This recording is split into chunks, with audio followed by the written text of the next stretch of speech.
Can everyone hear me? Use the mic. Where's the mic?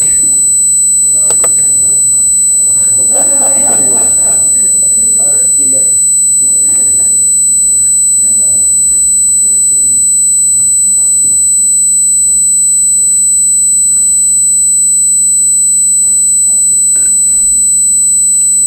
All right, I think this is on. Can people hear me? Yeah? Okay. All right.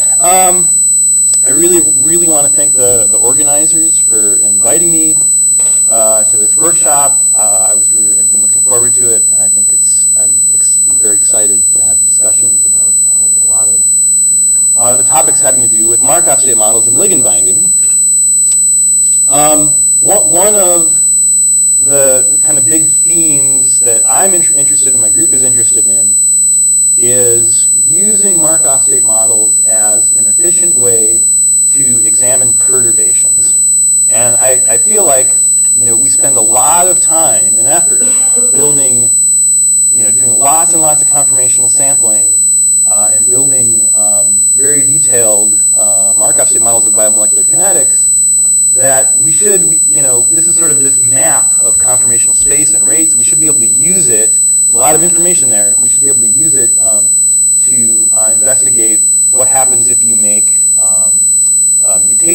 So I didn't understand the reweighting at the very beginning. The reweighting.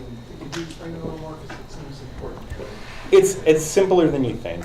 It's kind of a dumb idea I came up with last night, basically. Oh, but I thought you did. It seemed like you. Oh no, yeah, we're doing so. Yeah, which one? This one? Well, I thought it was the same thing, but maybe. Yeah, it's the same. It's the same idea. It's we want to get away with the shortest simulations we possibly can, right? And like you said, what you really want to do is if there's a big barrier, right, that defines the slowest motions, like you want to sample that. Otherwise, you don't have anything. So we're kind of playing a game where we know what the populations are, and what we're doing of let's say a wild type model, and then we can shoot lots of short simulations for a slightly different model, and then we're just reusing the wild type populations, and that just gives us a little more information. I'm not saying it's great. I think there are probably better ways of doing it. How can you, I don't understand how that can. You're not changing the distribution within a microstate. No, Because aren't the rates just conditional hopping probabilities? So I don't understand how it changes. That's how I'm missing.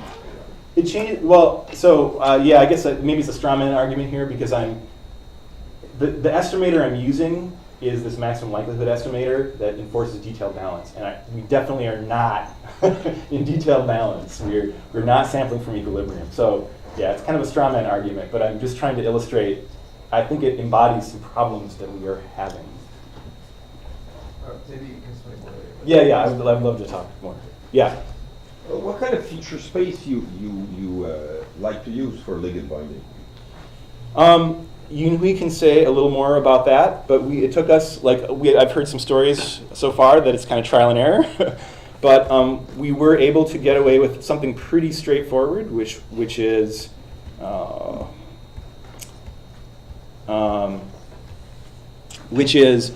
taking a bunch of residues around a binding site, around the binding sites, I guess. So it's symmetric, so we actually rotated everything, so we only had to look at one side of this dimer. And then just the distance. So in a nutshell, alpha carbon and beta carbon distances between selected residues and then phenylalanine. And that's it. We were able to use the distance, or use like an indicator function? Just the distances worked. Yeah. Yeah. So that means that sometimes the ligand is very far, then the distance is very large, and that creates microstates with very far away. Yes, but those motions are fast. So right. So what happens is, in fact, you can see them in our trajectories, right? It's all over the place, right? And then once it binds, it's a really low value. So it gets selected as being very time correlated. Okay. Because some people use indicator function. Yeah, I'd be something interested. that turns on from 0 to 1 when you're within a certain distance. That is the feature. That could work too. Actually, maybe that would filter out some noise. I don't know. In all of our trajectories, with the exception of that one that didn't like to bind because it probably wasn't in the exact conformation it liked, none of these trajectories leave. So we didn't have to worry too much about that. Can I add another one? A quickie.